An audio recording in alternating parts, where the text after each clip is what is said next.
दिल्ली में एक बार फिर दिल दहला देने वाली वारदात सामने आई है। आनंद विहार में 3 हैवानों ने 5 साल की बच्ची के साथ गैंगरेप किया। बताया जा रहा है कि बच्ची के माँ बाप दोनों घर से बाहर गए थे, तभी बिल्डिंग की ऊपरी मंजिल पर रहने वाले ने अपने 2 दोस्तों के साथ शराब के नशे में वारदात को अंजाम दिया। जब लोगों ने बच्ची की हालत देखी तो तुरंत आरोपियों को पकड़कर उनकी जमकर पिटाई की और पुलिस के हवाले किया। पड़ोसियों ने ही बच्ची को नाजुक हालत में डॉक्टर हेडगेवार अस्पताल में भर्ती कराया। बाद में डॉक्टरों ने उसे जीटीबी अस्पताल रेफर कर दिया। पुलिस ने आईपी की धारा 376D और 4 पोक्सो एक्ट के तहत मुकदमा दर्ज किया है। दिल्ली से सटे नोएडा में छेड़खानी की शिकार छात्रा पुलिस वालों से कार्रवाई की गुहार करती रही, लेकिन जब उसे इंसाफ नहीं मिला तो उसने पंखे से लटक कर खुदकुशी कर ली। 11वीं क्लास की छात्रा ने 2 बार छेड़खानी की शिकायत की थी। वो अपने परिजनों के साथ एसपी सिटी से भी मिली थी। एसपी सिटी के आदेश पर पुलिस वालों ने केस तो दर्ज किया, लेकिन मनचले उसे छेड़ते रहे। तंग आकर उसने अपनी जिंदगी खत्म कर ली। लड़की की मौत के बाद पुलिस हरकत में आई और आरोपियों की कार को बरामद कर दिया है। हैरानी की बात है, छेड़छाड़ के 3 आरोपी अभी भी गिरफ्त से बाहर हैं। लापरवाही के आरोप में चौकी इंचार्ज को निलंबित कर दिया गया है। गाजियाबाद के एक बड़े होटल में युवक की संदिग्ध हालत में मौत हो गई। मृतक दिल्ली के शाहदरा का रहने वाला था, जो गुरुवार को एक लड़की के साथ होटल में आया था। शुक्रवार की शाम होटल के स्टाफ को लड़की ने बताया कि वो सो रही थी, तभी अभिषेक ने सुसाइड कर लिया। अभिषेक के पिता होटल कारोबारी हैं। घर वालों का आरोप है कि उसकी हत्या की गई है। परिजनों के मुताबिक अभिषेक और लड़की लंबे समय से दोस्त थे। पुलिस अब हर पहलू से जांच में जुटी है। गुड़गांव के डीएलए फेज 2 में एक लड़की के साथ गैंगरेप की वारदात हुई। पीड़ित लड़की अपना बर्थडे मनाने पहुंची थी। शराब के नशे में 6 लड़कों ने उसे और उसके बॉयफ्रेंड को अगवा कर लिया। फिर लड़के को एक गेस्ट हाउस में ले जाकर कमरे में बंद कर दिया और लड़की के साथ सामूहिक बलात्कार किया। पीड़ित के मुताबिक सभी आरोपी नेपाल के रहने वाले थे, जिन्हें चंद घंटे के अंदर ही गिरफ्तार कर लिया गया। हिमाचल प्रदेश के सिरमौर में 5 गाय समेत 15 मवेशियों की तस्करी करने वाले आरोपियों की भीड़ ने बेरहमी से पिटाई कर दी, जिसमें एक आरोपी की मौत हो गई। पुलिस के मुताबिक गांव वालों ने पिटाई के बाद इसकी खबर दी। तुरंत पुलिस मौके पर पहुंची और जानवरों को अपने कब्जे में लिया। फिर जख्मी आरोपियों को अस्पताल पहुंचाया। पुलिस ने तस्करों पर मुकदमे के साथ ही अज्ञात लोगों पर आरोपियों की पिटाई का केस दर्ज कर लिया है। मरने वाला शख्स यूपी के सहारनपुर का रहने वाला था। उसके घर वालों का कहना है कि मजदूरी करने वाले नोमान को उसके कुछ दोस्त बहला फुसला कर अपने साथ ले गए थे। सहारनपुर पुलिस की माने तो उस पर पहले भी मवेशियों की तस्करी का केस दर्ज हो चुका था। हिमाचल पुलिस अब इस मामले की जाँच में जुटी है। बरेली के शहीद सब इंस्पेक्टर मनोज मिश्रा के परिजनों को मुआवजा दिलाने की मांग को लेकर कल जबरदस्त ड्रामा हुआ। फरीदपुर में पशु तस्करों ने मनोज मिश्रा की हत्या कर दी थी। उन्हीं के परिजनों को मुआवजा दिलाने की मांग करते हुए एक शख्स टेलीफोन के टावर पर चढ़ गया और हंगामा करने लगा। करीब 3 घंटे तक ये हंगामा चलता रहा। काफी मान मनोवल के बाद प्रशासन ने टावर पर चढ़े शख्स को नीचे उतरवाया और उसे गिरफ्तार कर जेल भेज दिया।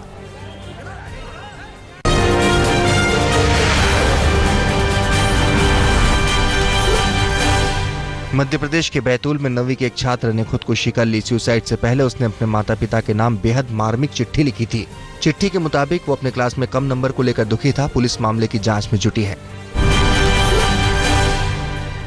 बेंगलोर में एक सब इंस्पेक्टर की हत्या कर दी गई। उसकी लाश बिन्नी मंगला इलाके में मिली। शरीर पर चाकू से हमले के निशान थे। शक है कि चोरी के आरोपी ने उसकी हत्या की। इस मामले में 2 आरोपी हैं। पुलिस ने अपने जांबाज सब इंस्पेक्टर के परिजनों के लिए 30 लाख के मुआवजे का ऐलान किया है। मेरठ के परतापुर में थाने से चंद कदम की दूरी पर एक शख्स ने अपनी पत्नी की हत्या कर दी।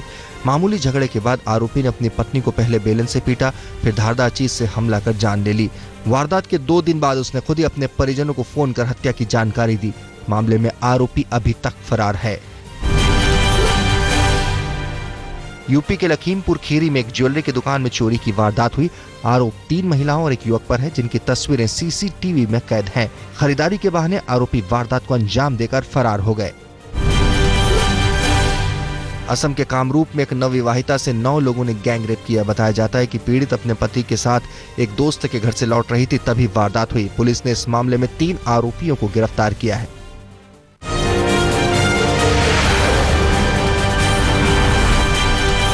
मुंबई के कुर्ला में एक रेस्टोरेंट में हुए सिलेंडर धमाके में 8 लोगों की मौत हो गई। मरने वालों में 7 डॉन बॉस्को संस्थान के 3rd ईयर इंजीनियरिंग के छात्र थे। पुलिस के मुताबिक इस चाइनीज रेस्टोरेंट में 3 से 4 सिलेंडर रखे हुए थे। इन्हीं में से एक में गैस रिसाव से धमाका हुआ, फिर शॉर्ट सर्किट हो गया। रेस्टोरेंट के पहले फ्लोर पर सभी खाना खा रहे थे। ये सीसीटीवी तस्वीर हादसे से ठीक पहले की है। पुलिस की माने तो धमाके के बाद पहली मंजिल पर फंसे लोगों को भागने का मौका ही नहीं मिला। रेस्टोरेंट में इंजीनियरिंग के जिन 7 छात्रों की जान गई उसमें कुर्ला का रहने वाला ताहा नाम का छात्र भी था। ताहा अपने परिवार में 2 बहनों में अकेला भाई था। बेटे को खोने से परिवार और पूरा इलाका गम में डूबा है। मुंबई पुलिस एक बार फिर विवादों में है। इस बार एक रेप पीड़ित को घसीटते हुए पुलिस स्टेशन में लाने का आरोप है। ये सीसीटीवी तस्वीरें जुहू पुलिस स्टेशन की हैं। दरअसल पीड़ित आरोपी का सामना नहीं करना चाहती थी, जबकि पुलिस वाले दोनों को आमने सामने बैठाकर पूछताछ करना चाहते थे। पुलिस का कहना है कि पीड़ित को बचाने के लिए उसे जबरन थाने लाया गया। मुंबई पुलिस ने एसीपी रैंक के अधिकारी से मामले की जाँच रिपोर्ट मांगी है।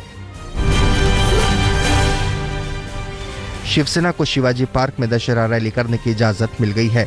बॉम्बे हाईकोर्ट ने कल इस शर्त पर मंजूरी दी कि ध्वनि प्रदूषण से जुड़े नियमों का पालन होना चाहिए।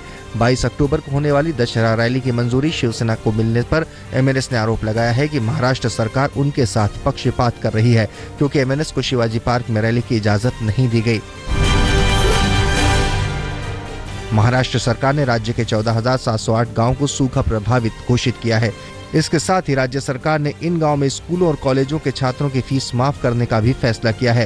राजस्व मंत्री एकनाथ खड़से ने इसका ऐलान करते हुए कहा कि केंद्र सरकार से मदद के लिए जल्द ही बात की जाएगी। महाराष्ट्र के कोल्हापुर में किसानों ने गन्ने की कीमत एक साथ देने की मांग करते हुए रैली निकाली। रैली में 30,000 से ज्यादा किसान शामिल हुए। हजारों किसानों ने शुगर फैक्ट्रियों के खिलाफ अर्जी भी दी। इस मौके पर स्वाभिमान शेतकरी संगठन ने ऐलान किया कि 6 नवंबर को शुगर फैक्ट्रियों के खिलाफ आंदोलन की रणनीति तय की जाएगी।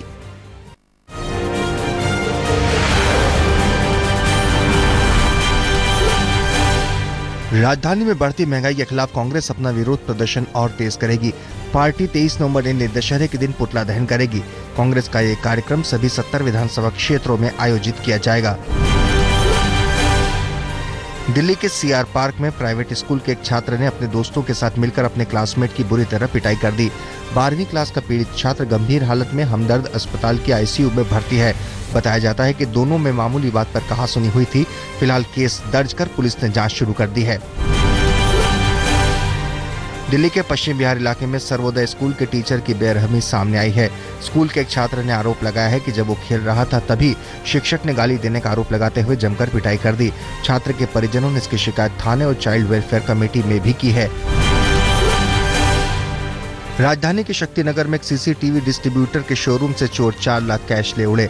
आरोपियों की तस्वीरें सीसीटीवी में कैद हैं। इसमें साफ साफ दिख रहा है कि दरवाजा तोड़कर आरोपी वारदात करते हैं और फरार हो जाते हैं। अब इन्हीं तस्वीरों के जरिए पुलिस गुनहगारों तक पहुंचने की तैयारी में है। दिल्ली के करोल बाग में दिन दहाड़े पिस्तौल की नोक पर 13 लाख रुपए की लूट हो गई। शुक्रवार को निजी कंपनी के 2 कर्मचारी बैंक में पैसे जमा कराने बाइक से जा रहे थे, तभी घात लगाए 2 बदमाशों ने चलती बाइक पर लात मारकर गिरा दिया, फिर पैसों से भरा बैग छीनकर फरार हो गए। पुलिस को शक है कि वारदात में किसी जानकार का हाथ हो सकता है।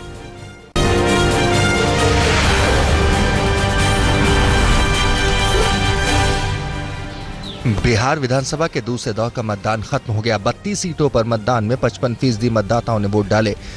इस बीच आगे के दौर के लिए चुनाव प्रचार तेज हो गया है। एनडीए भी कोई कसर नहीं छोड़ना चाहती। तीसरे चरण में 50 सीटों पर चुनाव होने हैं। इस दौरान प्रधानमंत्री नरेंद्र मोदी 4 रैलियों को संबोधित करेंगे। वहीं अमित शाह 9 सभाओं को करेंगे। कुल मिलाकर एनडीए के नेता 250 जगहों पर अपनी सभाएं करेंगे। बीजेपी ने अपने स्टार प्रचारकों की संख्या भी घटाकर 21 कर दी है।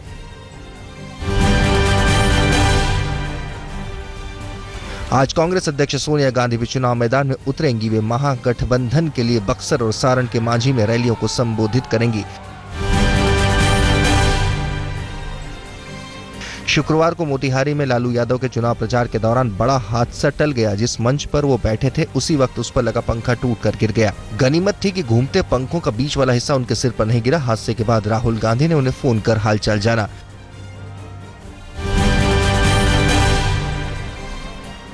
बीजेपी सांसद अश्विनी चौबे ने कहा है कि इस बार बीजेपी की जीत 100% पक्की है और लालू नीतीश की जबरदस्त हार होगी।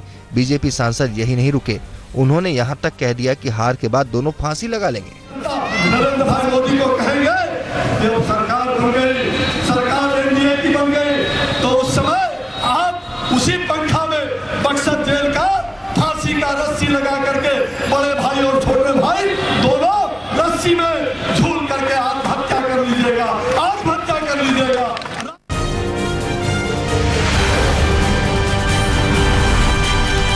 कोझिकोड में Kerala state bus transport corporation की एक बस देखते ही देखते शोलों में तब्दील हो गई। उस वक्त बस कोझिकोड से मालापुरम जा रही थी। हादसा तब हुआ जब बस बिजली के खंभे से टकराई।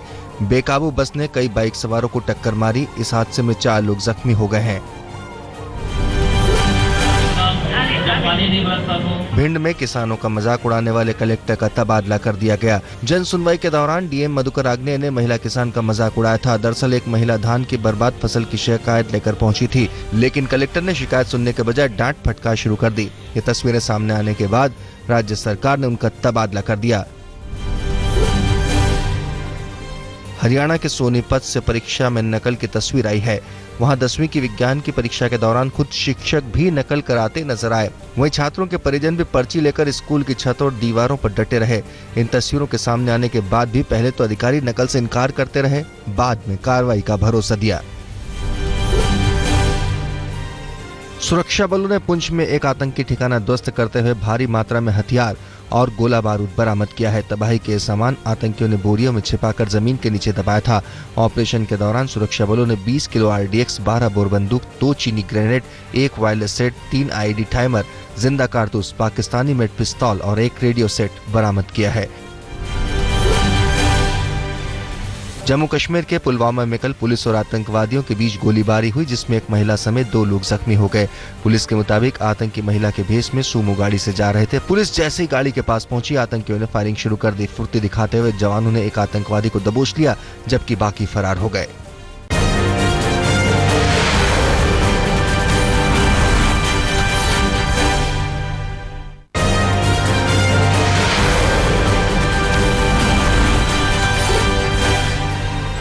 मध्य प्रदेश के देवास में विदेश मंत्री सुषमा स्वराज के आदर्श ग्राम अजनास के सरपंच को लोकायुक्त पुलिस ने 10,000 की रिश्वत लेते गिरफ्तार किया है। आरोप है कि सरपंच ने एक ठेकेदार से 20,000 की रिश्वत मांगी थी। इसकी पहली किश्त 10,000 कैश लेते समय पुलिस ने उसे धर दबोचा। हालांकि बाद में उसे जमानत पर छोड़ दिया गया। आरोपी के खिलाफ अलग अलग धाराओं में केस दर्ज किया गया है। यूपी के चित्रकूट में बिजली विभाग ने चाय की दुकान चलाने वाली महिला को 2.5 करोड़ का बिजली का बिल थमा दिया। बिल हाथ में आते ही उसे देखकर महिला बेहोश हो गई। परिजनों के मुताबिक वो 2 महीने से महकमे के चक्कर काट रहे हैं, लेकिन अब तक बिल में सुधार नहीं किया गया। वैसे बड़े अधिकारियों ने गलती सुधारने की बात कही है।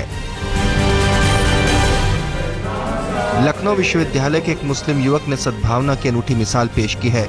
वो अपने हिंदू दोस्तों के साथ इन दिनों नवरात्र का व्रत कर रहा है और पूजा अर्चना में लगा हुआ है।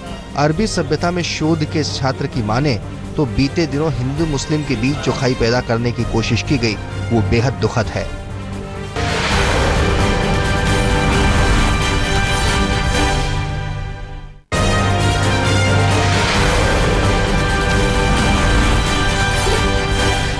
भारत और दक्षिण अफ्रीका के बीच कल तीसरा वनडे मैच खेला जाएगा। इस मैच को लेकर हार्दिक पटेल ने धमकी दी है कि स्टेडियम में नहीं जाने दिया गया तो दोनों टीमों का रास्ता रोकेंगे। इस चेतावनी को देखते हुए पुलिस के 2100 जवान तैनात किए गए हैं। तीसरे वनडे के लिए दोनों टीमें राजकोट पहुंच चुकी हैं। मैच से पहले आज दोनों टीमों के खिलाड़ी कड़ी सुरक्षा के बीच अभ्यास करेंगे। 5 मैचों की वनडे सीरीज में दोनों टीमें 1-1 की बराबरी पर हैं। गैरी कस्टन के फिर से टीम इंडिया के कोच बनने की उम्मीद है। आज तक से खास बातचीत में उन्होंने कहा कि मन में इच्छा होती है, मैं प्रस्ताव पर गंभीरता से विचार करूंगा।